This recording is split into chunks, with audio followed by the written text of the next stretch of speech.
नमस्कार, मी सुमित शंकर सावंत आणि तुम्ही पाहताय TV9 मराठी। या बातमीपत्रात संपूर्ण राज्यभरातल्या महत्त्वाच्या बातम्यांचा वेगवान आढावा आपण या बातमीपत्रातून घेऊयात। नितीन गडकरी यांनी देशाचं नेतृत्व करावं। नागपुरातील शंकरनगर परिसरात गडकरींचे समर्थक विजय तालेवार यांनी लावलेत बॅनर्स। नारायण राणेंच्या विजयानंतर रत्नागिरीत झळकलेत शुभेच्छांचे बॅनर। रत्नागिरी सिंधुदुर्ग लोकसभा मतदारसंघात तब्बल 47 वर्षांनंतर कमळ फुलले। सुप्रिया सुळे यांच्या विजयानंतर बारामतीमधील भिगवण चौकात बॅनर झळकले। तुतारी त्याला कोण मारी, सुळेंच्या समर्थकांचीही बॅनरबाजी। बारामती शरद पवारांचीच हे पुन्हा सिद्ध झालंय। कौटुंबिक पातळीवर आम्ही एक आहोत, अजित पवारांचे सख्खे बंधू श्रीनिवास पवार यांची प्रतिक्रिया। कराडमध्ये रोहित पवार यांच्या समर्थकांकडून सध्या बॅनरबाजी लावण्यात आली आणि दुसऱ्या बाजूला यशवंतराव चव्हाण यांच्या समाधीला देखील अभिवादन करण्यात आले। कराडच्या जनतेच्या महाविकास आघाडीला मिळालेल्या प्रतिसादानंतर रोहित पवार यांच्याकडून अभिवादन। धुळे लोकसभा मतदारसंघात काँग्रेसच्या शोभा बच्छा विजयी झाल्यानंतर सटाण्यामध्ये कांद्याच्या माळा घालून कार्यकर्त्यांचा जल्लोष।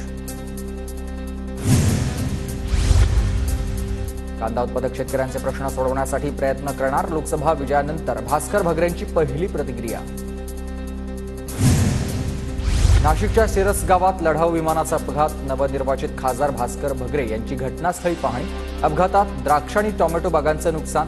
शेतकऱ्यांना नुकसान भरपाई मिळवून देण्याचे भगरेंचे आश्वासन।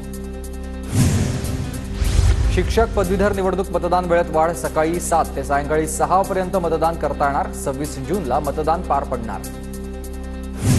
कोल्हापुरात संजय मंडलिक यांच्या पराभवानंतर महायुतीच्या नेत्यांची चिंतन बैठक। बैठकीत हसन मुश्रीफ, धनंजय महाडिक, राजेश क्षीरसागर, प्रकाश आंबेडकर, समरजित घाडगेंसह महायुतीचे प्रमुख नेते आणि पदाधिकारी उपस्थित।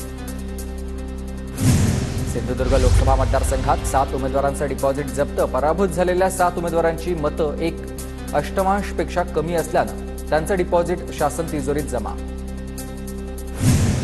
शेतकऱ्यांनी मला म्हणावी तशी साथ दिली नाही, माझं काय चुकलं? प्रामाणिक असणं हा गुन्हा आहे का? हातकणंगलेमधील पराभवानंतर राजू शेट्टी यांची फेसबुक पोस्ट आहे। रक्षा खडसेंनी विजयानंतर एकनाथ खडसेंची भेट घेतली। रक्षा खडसेंनी जळगावमधील एकनाथ खडसेंचा त्यांच्या घरी जाऊन आशीर्वाद घेतला। नवनीत राणा पराभूत झाल्यानंतर काँग्रेस नेत्या यशोमती ठाकूर यांनी नवनीत राणांना डिवचलं। बाण सोडल्याची नक्कल करत यशोमती ठाकूर यांनी राणांना डिवचलंय। पक्षाने घर फोडल्यानं लोकांचा संताप, तर ते जे सत्तेत नव्हते त्यांच्याविषयी लोकांना सहानुभूती। नवनीत राणांवर आनंदराव अडसूळ यांची ही टीका। माझ्या आयुष्यातली वेगळी आणि विचित्र निवडणूक होती। विधानसभेला कार्यकर्ते पुन्हा उत्साहानं काम करतील। लोकसभा निवडणुकीमधील पराभवानंतर पंकजा मुंडेंची प्रतिक्रिया। सोलापूर धुळे मार्गावर बजरंग सोनावणेंच्या ताफ्यातील गाडीचा अपघात। सोनावणेंना कुठलीही दुखापत नाही, 2 जण किरकोळ जखमी। जरांगेंच्या भेटीनंतर अंतरवाली सराटीवरून बीडकडे परतत असताना हा अपघात झालाय। कांदा निर्यात बंदी आणि दूध दरवाढीसाठी आचारसंहिता संपल्यानंतर आंदोलन करणार। हा खासदार होताच पुन्हा निलेश लंकेंचा आंदोलन करण्याचा इशारा। जनतेचा शिपाई बनून काम करणार। अहमदनगरमधील विजयानंतर निलेश लंकेंची प्रतिक्रिया। निवडणूक काळात माझ्या मुलाला मारण्यासाठी प्रयत्न केला गेला, जीवाला धोका असूनही कणखर राहिलो। खासदार निलेश लंके यांच्या आई शकुंतला लंके यांचा मोठा आरोप। अब्दुल सत्तारांच्या मतदारसंघात मला मोठं लीड मिळालं आणि त्याचा फायदा झालाय। जालन्यातील विजयानंतर कल्याण काळेंची प्रतिक्रिया, तर मनोज जरांगेंच्या आंदोलनाचा तसंच ओबीसी समाजाचाही फायदा झाल्याची काळेंची प्रतिक्रिया। संदीपान भुमरेंचा विजय निष्ठेचा नाही तर धनशक्तीचा 80 कोटी वाटले गेले, तेव्हा यंत्रणा कुठे गेली होती? चंद्रकांत खैरेंचा सवाल। पक्षांतर्गत धोका झाला असावा अशी मला शंका। विरोधी पक्षनेते 10 मिनिटं यायचे आणि निघून जायचं, मी एकटा पडलोय। छत्रपती संभाजीनगरमधून चंद्रकांत खैरे यांनी पराभव झाल्यानंतर खैरेंनी हे आरोप केलेले आहेत। युतीच्या जागावाटपात आम्हाला सर्व्हेचा फटका बसलाय। जागावाटप करताना वेगवेगळ्या सर्व्हेमुळे महायुतीला तोटा झाला। राज्यात महायुतीला मिळालेल्या अपयशानंतर संजय शिरसाट यांची प्रतिक्रिया। आईबद्दल बोलताना नवनिर्वाचित खासदार बळवंत वानखडे भाऊक, तर मुलगा खासदार झाला याचा आनंद। वानखड्यांच्या मातोश्रींची प्रतिक्रिया। धाराशिवचे नवनिर्वाचित खासदार ओमराजे निंबाळकर आईचे आशीर्वाद घेताना भाऊक। 3,30,000 मतांनी विजयी झाल्यानंतर निंबाळकरांचे अश्रू अनावर। पालघर जिल्ह्यातील विकासाला सर्वाधिक महत्त्व देणार विजयानंतर भाजपच्या हेमंत सावरा यांची प्रतिक्रिया. 1,84,000 मतांनी हेमंत सावरांचा विजय. पुण्यात भाजपचे नवनिर्वाचित खासदार मुरलीधर मोहोळ यांचा भव्य सत्कार. विजयानंतर मोहोळ यांची कसबा गणपती मंदिरात आरती. ढोल ताशाच्या गजरात समर्थकांकडून विजयोत्सव साजरा. विशाल पाटील काँग्रेसचे उमेदवार बंडखोर हा तांत्रिक विषय. विशाल पाटील महाविकास आघाडीसोबतच राहणार. विश्वजित कदम यांचं वक्तव्य. नंदुरबारमध्ये काँग्रेसनं आपला गड पुन्हा राखला. गोपाल पाडवी निवडून आल्यानंतर भेटीगाठी घेण्यास सुरुवात. लोकसभेत जिल्ह्यातील सर्व विविध विषयांची मांडणीसाठी आता काँग्रेसकडून तयारी सुरू झाली. मला आता भाजप प्रवेशाची घाई नाही. भाजप प्रवेशासाठी वाट पाहत असलेल्या एकनाथ खडसे यांची प्रतिक्रिया. तर राज्यातील राजकारण जनतेला मान्य दिसत नसल्याचं खडसेंचं वक्तव्य. आभार व्यक्त करण्यासाठी नारायण राणे लवकरच राज ठाकरेंची भेट घेणार. आज किंवा उद्या राणे राज ठाकरेंना भेटणार. भाजपचा गड असलेल्या विदर्भात महाविकास आघाडीची जोरदार मुसंडी. विदर्भात एकूण 10 पैकी 7 जागांवर महाविकास आघाडीचा विजय.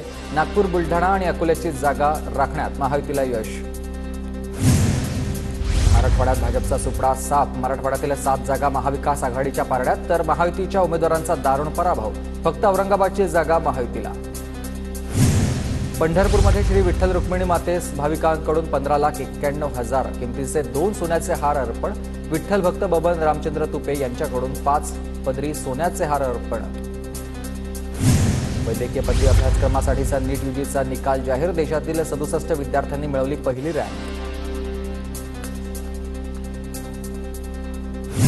10वीच्या गुणपत्रिकेचं 11 जूनपासून वाटप होणार. राज्य शिक्षण मंडळाची माहिती. 27 मेला ऑनलाईन निकाल जाहीर. पावसामुळे पुण्याहून 5 विमानांची उड्डाणं लांबली. डेहराडून, लखनौ, दिल्ली, बंगळुरूला जाणाऱ्या विमानांचा समावेश. प्रवाशांचे नियोजन कोलमडलंय. मावळमधून श्रीरंग बारणे सलग तिसऱ्यांदा खासदार. ठाकरे गटाच्या संजोग वाघेरेंची खासदारकीची संधी हुकली. रायगडमध्ये महायुतीच्या सुनील तटकरेंची विजयाची घौडदौड कायम.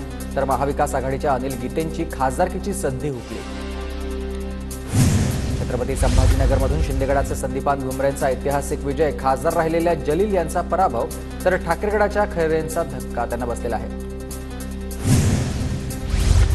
हिंगोलीमधून ठाकरे गटाचे नागेश पाटील आष्टीकर विजयी. तर शिंदेगडाच्या बाबूराव कोहळीकरांचा पराभव.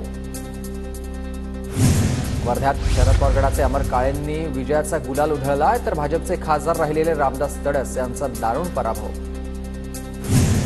दिंडोरीत शरद पवार गटाच्या भास्कर भगरे यांचा जोरदार विजय. विद्यमान खासदार भारती पवारांना पराभवाच्या नामुष्कीचा सामना.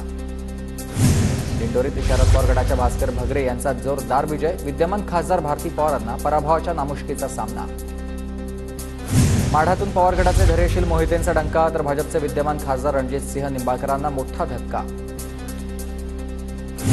अकोल्यात भाजपचे अनुप धोत्रेंनी गड राखला. वंचितच्या प्रकाश आंबेडकरांना फटका. पुण्यात मुसळधार पाऊस. अनेक रस्त्यावर पाणी. रस्त्यांना नदीचं स्वरूप.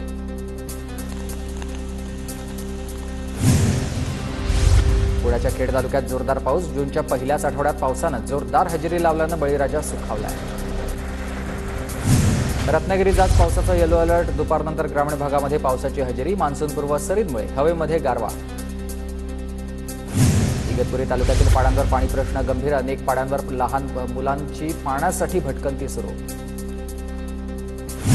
नंदुरबार जिल्ह्यात दुष्काळाच्या झळा तीव्र. तापी नदीमध्ये 26% पाणीसाठा शिल्लक. तापी नदीच्या काठावरील गावांना देखील पाणी टंचाईचं संकट. बुलढाणा जिल्ह्यात वादळी पावसामुळे केळी पिकांचं मोठं नुकसान झालं. विद्युत खांब पडल्यानं काढणीला आलेल्या केळीच्या बागा उद्ध्वस्त. विद्युत पुरवठा 14 तासांपासून खंडित. वाशिम अडोळीत जागतिक पर्यावरण दिनानिमित्त नैसर्गिक शेतीबाबत प्रशिक्षण आणि जनजागृती. सीपीपी युनिट तयार करण्यासह विविध विषयांसंदर्भात मार्गदर्शन. ज्वारीला चांगला भाव मिळत नसल्यानं शेतकरी अडचणीमध्ये. शेतकऱ्यांकडून ज्वारीची साठवणूक. नंदुरबारच्या शेतकऱ्यांची व्यथा. नांदेडमध्ये शेती मशागतीची कामं अंतिम टप्प्यात. मान्सूनपूर्व पेरणीसाठी शेतीची कामं पूर्ण करण्यासाठी शेतकऱ्यांची लगबग. नांदेड जिल्ह्यात केवायसी नसल्यानं शेतकरी अनुदानापासून वंचित. कोट्यवधी रुपयांचे अनुदान खात्यामध्ये पडून अनुदान प्राप्त करून घेण्यासाठी केवायसी करून घेण्याचे आवाहन. वाशिममध्ये हळदीचं पीक घेण्यावर शेतकऱ्यांचा अधिक भर. यंदा हळदीला चांगला दर मिळाल्यानं हळदी पीक लागवडीवर शेतकऱ्यांचा कल अधिक.